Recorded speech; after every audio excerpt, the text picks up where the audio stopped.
ngapain sih kita mahal-mahal beli masuk minum kopi di Starbucks, ya kan, yang hampir 40.000 satu gelas.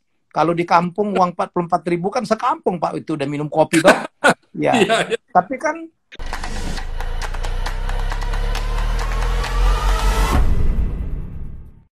Iya, ya, iya. bagaimana kita membuat deck? Bagaimana kita menyampaikan deck? Ya, Ya. saya melihat kadang-kadang Pak, banyak apa pengusaha-pengusaha hebat, investornya kesel. Itu yang saya bilang. Ya kan, itu kan komunikasi itu kan masalah seni ya Pak. Ya, Saya kadang-kadang nemenin Pak, nemenin. Kan kerjaan saya itu connecting dot Pak. Muridku Mas Helmi, apa coach, mereka manggil saya coach. Saya butuh ketemu investor. Saya temukan Pak. Begitu presentasi, orang namanya mau invest kan nanya kan saya enaknya Pak. Marah ya kan. Ah Bapak kan nggak ngerti. Aduh selesai itu Pak. Ya jadi ada yang merasa lebih hebat dari investor. Ya ada yang merasa lebih hebat. Oh Bapak salah tuh kalau ngomong begitu Kak. Saya tendang kakinya. Kamu nggak boleh ngomong begitu ya. Gitu. Jadi ini masalah komunikasi Pak. Itu yang saya perbaiki. Itu yang saya ajarkan dalam seminar saya Communication for Business Person. Bagaimana cara bicara, bagaimana cara mendengar. Karena mendengar pun bagian dari komunikasi. yes. Kamu investor itu kan wong suge, kayak Pak Hermanto. Masa kamu salah-salahin beliau? Selesai kamu, gitu loh. Saya bilang, saya gitu aja ya. Selesai kamu. Walaupun kamu itu lebih pintar dari investor, tapi dia kan lebih kaya. Dengerin. Minimal kalau beliau ngomong dengerin, ya Pak, saya paham betul. Cuman boleh nggak Pak saya menjelaskan dari angle yang berbeda. Begitu caranya. Semuanya masalah seni komunikasi. Betul. Kalau ada apa anak muda Pak, wih, bapak salah Pak, waduh digituin Pak. Jadi makanya komunikasi itu penting. Makanya kalau kita kan pernah dengar Warren Buffett ya bertestimoni bahwa investasi terbesar yang dia lakukan adalah pada saat dia belajar public speaking di Dale Carnegie. betul. Itulah investment terbesarnya seorang Warren Buffett. Iya. Anda mau sepintar apapun, kalau tidak bisa disampaikan dengan baik, nggak nyampe tuh. Iya. Kan kita pernah bahas Pak, banyak orang pinter itu keblinger, sok pinter. Iya. Ya kan? Iya, dia pikir, wah, dia pinter banget, lulusan terbaik, di sekolah terbaik. Ketemu investor, seolah-olah dia lebih pinter investor. Salah kamu. Minimal cara mencari duit, investor lebih jago dari kamu. Buktinya kamu sekarang itu, ya kita tangan di bawah lah. Senyum, jangan lupa. Karena komunikasi itu kan bukan hanya konten ya Pak. Kontennya bisa keren, tapi cara menyampaikan, that's another thing yang jauh lebih menentukan kadang-kadang. Ya, setuju Pak. Karena dengan berkomunikasi yang bagus, semakin banyak teman, semakin banyak informasi. Jadi betul. Kita tidak nubruk sini, nubruk sana kan. Betul, betul. Loh, Mas Helmi, kalau investor ini apa tidak mementingkan profit ya? Oh iya pasti Pak. Pasti Pak. Ujung-ujungnya ke sana. Tapi di dunia fintech itu kadang-kadang perusahaan yang lagi rugi pun Pak, asal punya prospek ke depan itu mereka masuk juga Pak. Kan ada hitung-hitungannya tuh. Yang dulu kan tidak masuk akal tuh Pak. Termasuk yang sekarang lagi heboh-heboh itu kan masih rugi tuh Pak. Iya. Tapi kalau saya dan mungkin Mas Helmi juga ya, kita ini biasanya kalau masuk di tech company itu saya nggak terlalu berani karena menurut saya tech company ya, nggak tahu itu apapun ya, mau penjualan online maupun itu bank maupun apapun, itu one take all. Jadi yang menang itu mungkin cuma 1-2 aja, yang nomor 3 itu akan kalah gitu. Jadi kalau kita nggak hati-hati, itu yang jadi nomor 1, nomor 2 itu kan tergantung uang yang dibakar. Nah kalau uang kadang-kadang yang bakar uang istilahnya. banyak, ya yang nomor 3 jadi 1, yang 1 jadi 3, kita kan celaka itu Pak. Dan valuasinya juga nggak masuk akal karena tidak didasari dengan fundamental kan, tidak fundamental keuangannya kan tidak begitu jelas. Jadi saya biasanya tidak terlalu invest di tech company yang memang valuasinya tidak masuk akal bagi saya seperti Tesla itu akal, Pak. Itu karena Pak Hermanto dan juga saya itu ngukur dengan cara berpikir kita yang lama itu Pak. Aset base ya. Karena gimana Pak? Kalau misalnya saya invest ya, terus habis itu turun, saya nggak mungkin berani average terus Pak.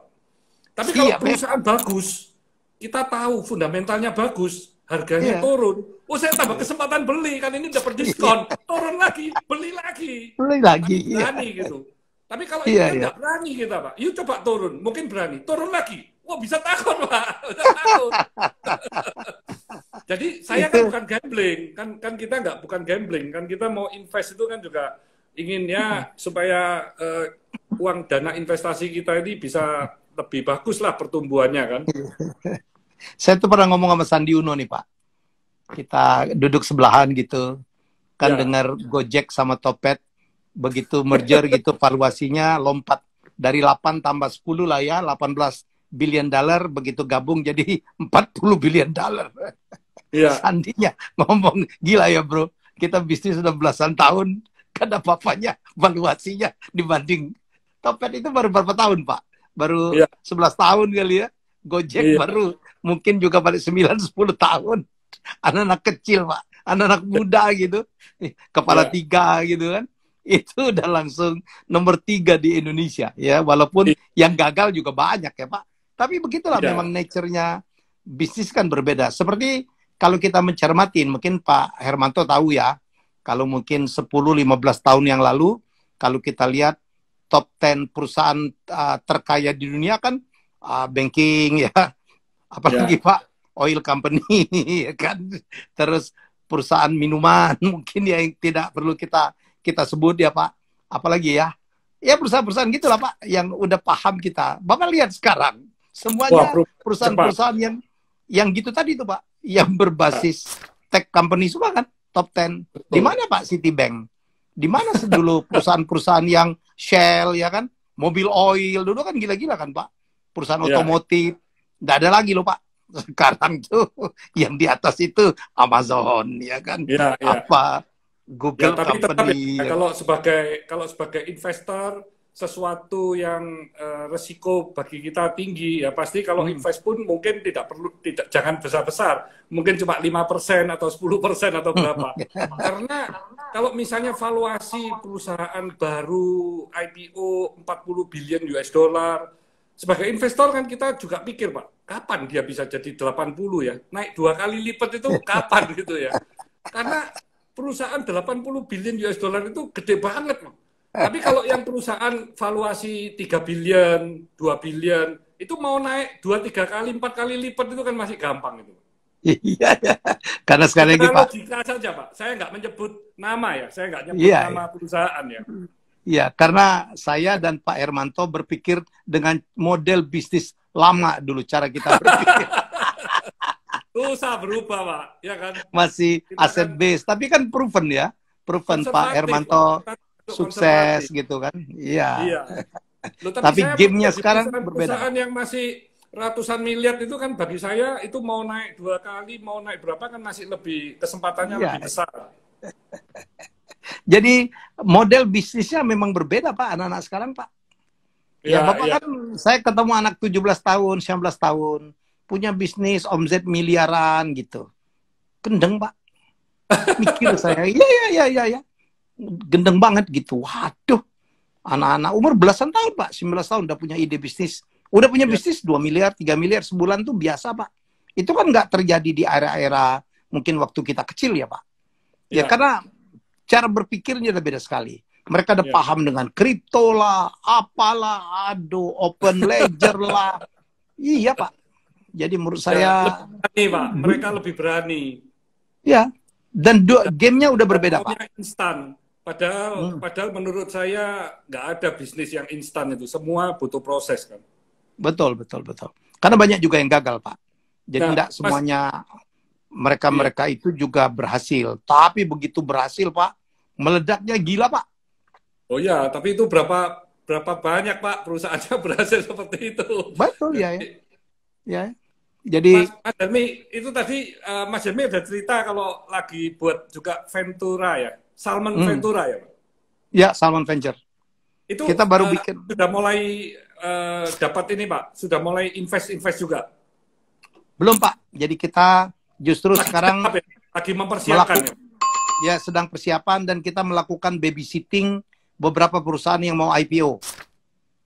Oke. Ya, kita babysitting berapa perusahaan yang lagi IPO. Saya bilang ke mereka, kalau mau dapat uang banyak dan murah itu go to capital market. Ya. Ya, jadi karena memang nature-nya sekarang anak-anak kan nggak lagi nyari kredit bank, Pak. Udah susah, Ya. bunganya tinggi, ya kan prosedurnya berbelit-belit, ya kan minta ini, minta itu, ndak gampang lah. Jadi go to Ya. capital market. Ya, kan saya kan alumni STAN, Pak. Jadi banyak sekali adik-adik adik-adik kelas saya gitu kan biasanya kalau mempersiapkan ke go public itu kan Bapak udah ngalamin kan harus pembukuan harus Ya. beres, harus diaudit, pajaknya harus beres, harus bagus membuat proyeksi biar prospektusnya bagus. Ya, itu yang kita bantuin, Pak. Ya.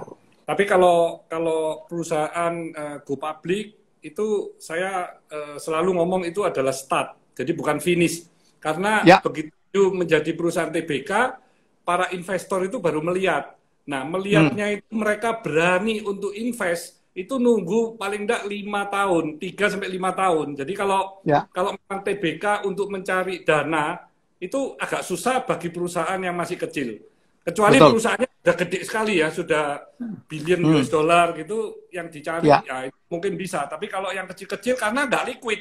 Jadi investor ini kalau membeli, dia kan juga memikirkan exit-nya kan. Kalau saya beli saham perusahaan yang masih baru, terus nanti nggak bisa keluar. Meskipun naik nggak bisa keluar kan repot nanti. Ya. Jadi Betul. kalau Ventura kan beda, Pak. Kalau Ventura yang masuk, nah tentunya uang Ventura itu juga bisa untuk memperbesar bisnis mereka sambil Venture ini kan juga punya tim yang bisa membantu, mendampingi, sehingga bisnis mereka juga bisa bertumbuh, berkembang kan. Karena mereka sudah invest kan, kalau perusahaannya sampai gagal mereka kan juga rugi. Ya, memang cara begitu, paling Pak. cepat itu, Pak. Kalau Ventura itu memang benar itu, venture capital gitu ya. Ya, jadi, gabungan dari itulah, Pak. Biasanya setelah di babysitting oleh venture capital ya, atau perusahaan Ventura, ya target terakhir itu adalah menjual saham ke publik, Pak. Karena biasanya pelaku-pelaku tech company itu atau fintech gitu, dia value perusahaannya boleh naik, tetapi cash-nya tidak ada, Pak. Jadi kesempatan rilis untuk founder-founder ya, itu adalah melalui bursa saham memang, Pak. Karena biasanya kan diikat ya. Diikat supaya, ya kayak saya di beberapa perusahaan saya nggak boleh keluar, Pak. Orang perusahaannya tergantung saya kok. Ya, jadi saya nggak boleh keluar. Biasanya ada perjanjian setelah tahun sekian baru boleh keluar. Atau keluarnya setelah kita sampai di IPO gitu. Saya bilang lama banget saya kayaknya ya. Kalau mau nyusul Pak Hermanto nggak kesusul-susul nih. Tapi that's the game, Pak. Tadi yang venture capitalnya tadi yang dibatasin revenue harus 5 miliar itu tadi ya? Oh enggak, itu yang untuk ikut mastermind, Pak. Oh, itu yang untuk ikut CEO mastermind itu minimal 5 miliar supaya menjadi saringan, Pak. Menjadi saringan. Jadi kita juga tidak menerima yang lagi di tahap seeds, yang baru ide doang gitu. Supaya nanti yang masuk ke sana itu adalah orang-orang dengan spek yang sama. Jadi karena benefit paling besar mengikuti seminar saya dengan Mas Wowi itu adalah networknya, Pak. Ya, betul. Saya di awal hari pertama saya bilang, you can learn from me, you can learn from Pak Wowi, you can learn from Gita dari Pak Sandi, tapi the best benefit dari acara ini adalah Anda sendiri semuanya. Ya, jangan-jangan investor yang Anda cari ada di sini. Jangan-jangan partner yang kamu cari ada di sini. Jangan-jangan supplier yang kamu cari ada di sini. Ya, jadi oleh karena itu, ya inilah, manfaatkanlah pertemuan hari ini. Sama lah, Pak, kalau kita ngapain sih kita mahal-mahal minum kopi di Starbucks, ya kan, yang hampir 40.000 satu gelas. Kalau di kampung uang 44.000 kan sekampung, Pak, itu udah minum kopi toh. Ya. Tapi kan itu kan membatasin menyaring orang-orangnya. Kita lihat orang yang nongkrong di situ kan beda tuh, Pak. Cara ngomongnya ya kan, dan apa yang diomongkan berbeda. Sama, kenapa orang mati-matian kayak Pak Hermanto Tanoko kalau naik pesawat harus bisnis kelas. Harganya kan 3 kali lipat, 4 kali lipat, Pak. Iya. Ya, padahal Pak, kalau secara teori itu Pak, yang paling selamat tuh duduk paling belakang loh pesawat itu. Iya dong. Iya. Mestinya bisnis kelas itu paling belakang, Pak. Makanya black box itu ditaruhnya di belakang, Pak. Ya, karena kan kalau terjadi apa-apa di pesawat itu kan yang di depan dulu yang kena kan, nyungsep gitu. Kan nggak pernah ekor duluan. Kenapa orang udah tahu yang paling tidak safety kok dimahalin mau gitu? Ya, karena kan memilih menyaring orang kan. Itu proses seleksi. Kan yang duduk kayak saya, Pak, kalau saya nge-MC kan harus bisnis kelas. Ya kan? Mumpung dibayarin klien ya. Beda, Pak, ngomongnya, Pak. Dapat aja Mas Helmi kemana? Mau Surabaya. Ngapain dipanggil Hermanto? Ngapain? Nge-MC, Pak. Oh, Mas Helmi bisa kosong. Tanggal saya dapat order saya, Pak. Tapi kalau duduk di belakang nanyanya gosip. Pak Helmi itu Saiful Jamil piye lah, nanya Saiful Jamil. Kalau gagal itu, Pak, ya. Iya. Jadi Helmi, ya begitulah, Pak. Ada pertanyaan dari Syagi. Pandangan Mas Helmi terhadap cryptocurrency gimana, Pak? Ini subjektif ya, Pak. Subjektif Iya, ya. Jadi jangan anggap ini apa kebenaran gitu. Saya nggak main kripto. Ya, karena sama, saya Pak. akuntan. Saya nggak Sama berani dengan main saya. kripto. Karena kan underlying-nya kan saya belum yakin tuh. Iya. Ya, saya itu fundamental banget kok. Ya, fundamental banget. Tapi untuk orang tertentu ada yang gila banget main kripto. Waduh. Yang sesuatu yang resiko tinggi ya pasti bisa rugi banyak, bisa untung banyak ya. Makanya hati-hati. Betul. High risk, high return. Ya. Iya. Itu di dalam dunia finance ya. Saya ini kan akademisi ya. Saya alumni STAN, kuliah S2 juga finance dan accounting di Amerika. Ya, high risk, high return. Saking ngerti itu, saya itu orangnya nggak berani-berani amat, Pak. Nggak berani-berani amat ya. Saya play safe. Saya banyak bermain justru di properti ya. Jadi saya banyak menanamkan uang saya di properti. Naiknya, wah lumayan. Kayak saya punya 4 pantai, Pak, di Belitung. Itu naiknya 7 tahun mungkin naiknya 10 kali lipat ya. Cuman jeleknya kan nggak liquid, ya kan? Nggak bisa kalau kita lagi butuh gitu serta-merta kita jual itu belum tentu laku. Jadi itu aja. Makanya tentunya dibagi-bagi ya, Pak ya. Ada di saham, ya, jadi ada makanya ada di properti. Betul. Makanya itu dalam dunia investasi, don't put all your egg into one basket. Tujuh, Ya, Pak. makanya kita spreading ya, Pak. Ada yang di emas, ada yang di properti, ada yang deposito, ada saham, ada juga saya main forex juga kecil-kecilan gitu. Ya spread out aja. Ada yang saya tanamkan di bisnis, Pak. Saya banyak ditanamkan di bisnis. Ya, jadi bisnis itu ada bisnis untuk kesenangan, bisnis untuk passion, ada bisnis yang melulu untuk nyari duit, ada bisnis yang karena membantu orang lain, ya membuka lapangan kerja, ya menjadi sosiopreneur. Jadi kombinasi lah, ya tanyalah pada diri kita sendiri. Kalau saya kripto, terus terang saya nggak main. Tapi teman saya ada gila-gilaan main kripto. Waktu dia beli Bitcoin di berapa, sekarang naik ribuan persen itu, wah dia ketawa-ketawa, Pak. Ya tapi begitu Elon Musk ngomong, turun lagi, dia cemberut. Gitu. Ya kan tergantung orang kan, Pak. Jadi orang kan ada yang sangat agresif, ya, ada yang konservatif, ada yang moderat. Saya di moderat lah. Saya nggak berani-berani amat. Yang penting hidupnya bahagia dan bermakna bagi banyak orang. Kalau investasi itu penting itu apa ya, non-economic value ya. Ngapain investasi tiap malam itu deg-degan. Kalau investasi itu kalau semua total portfolio di rata-rata bisa menambah 18% aja setahun. Oh, itu setiap 4 tahun udah double bagus. loh itu, Pak. Oh, bagus, Pak. Iya, Warren udah Buffett bagus, itu Pak. aja juga belasan persen, Pak, Warren Buffett.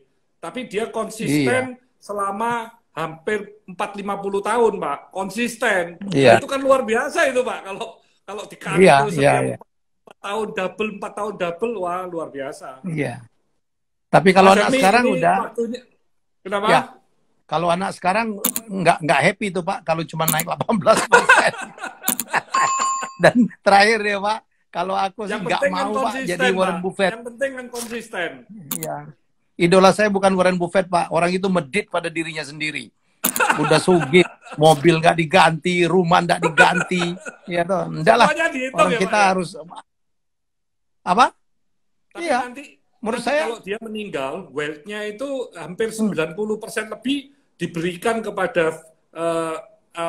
Bill Gates Foundation loh, Pak.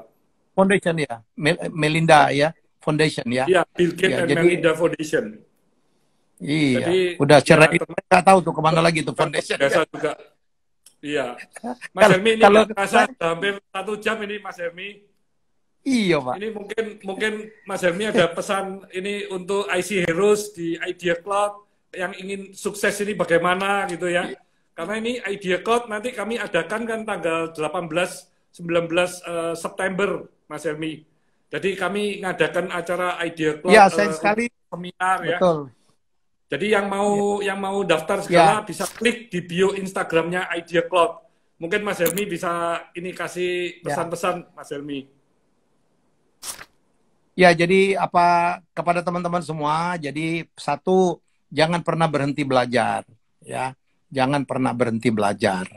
Nomor dua, kalau mau belajar, belajarlah dari orang yang proven Yes. sudah melakukannya. Sekarang ini orang-orang yang didengar itu kayak Pak Hermanto Tanoko, kalau dia belajar cara menjadi kaya, beliau udah membuktikan jadi kaya.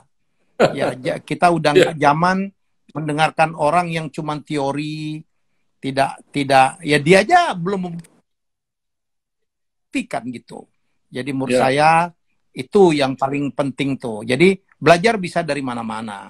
Sekarang ada seminar gratis ya, ada seminar berbayar ya, bisa belajar dari YouTube ya. Tapi yang paling hebat itu adalah belajar dari narasumber yang sudah membuktikan. Nah, saya sekaligus juga minta maaf Pak. Saya kan di schedule untuk bicara. Tapi begitu saya lihat jadwal saya tanggal 18 itu, saya baru landing di Rusia, Pak. Di Moskow. Iya, Ya, saya jadi udah dikabarin. ya waktu itu saya udah confirm. Saya bilang udahlah jangan banyak tanya. Kalau Pak Hermanto Tanoko minta saya bicara, ndak usah banyak nanya-nanya apa gitu. Pokoknya iya gitu. Tapi saya mohon maaf banget Pak. Jadi saya akan keluar dari imigrasi itu jam 1. Mas Tantowi akan menjadi speaker. Mas Tantowi Yahya belajar dari dia. Ya. Ya itu menggantikan saya lah Pak. Terima kasih. Nanti saya instruksikan beliau menggantikan saya. Belajarlah komunikasi dari beliau ya, luar biasa. Saya juga belajar dari Mas Tanto bagaimana dia meyakinkan bicara. Jadi kalau mau sukses, tanya sama Warren Buffett. Orang sukses itu selalu harus bisa, ilmu yang paling harus dipegang itu adalah ilmu komunikasi. Tidak ada gunanya pinter, tidak ada gunanya punya ide banyak kalau tidak bisa disampaikan dengan baik. Harus bisa jualan. Untuk menjadi penjual itu komunikasinya juga harus baik. Ya, jadi itu barangkali Pak yang bisa saya sampaikan. Terima kasih Pak Hermanto. Terima kasih tetap sehat, Mas Helmi. Terima kasih ya. Mas Helmi. Ini tadi yang perlu diingat ya oleh IC Heroes ya. Ada 3 hal. Yang pertama, kalau supaya investor ini tertarik dengan Anda punya bisnis, you sebagai founder harus benar-benar menjiwai bisnis dan juga you punya karakter yang baik itu komunikasikan dengan baik dengan para investor sehingga dia sangat yakin. Dan yang kedua, untuk ide bisnis atau konsep bisnisnya, nah itu juga mesti belajar banyak nih soal komunikasi dan presentasi dengan Mas Helmi ini tadi yang sering ngomong komunikasi juga ya. Jadi supaya ide bisnisnya itu bisa dimengerti oleh investor. Jadi jangan Anda yang mengerti, tapi investornya yang mengerti. Dan kalau bisnisnya itu tadi bisa menguntungkan, ya tentunya valuasinya itu tadi akan semakin tinggi. Dan ingat, dengan mempunyai partner, you punya bisnis harusnya bertumbuhnya akan jauh lebih cepat lagi. Karena kalau kita sendiri, kan bagaimana bisa lebih cepat dibandingkan dengan kita bekerja dengan saling melengkapi gitu ya. Jadi itulah yang terima kasih masukan dari Mas Helmi yang luar biasa. Stay humble, stay positive, stay on fire.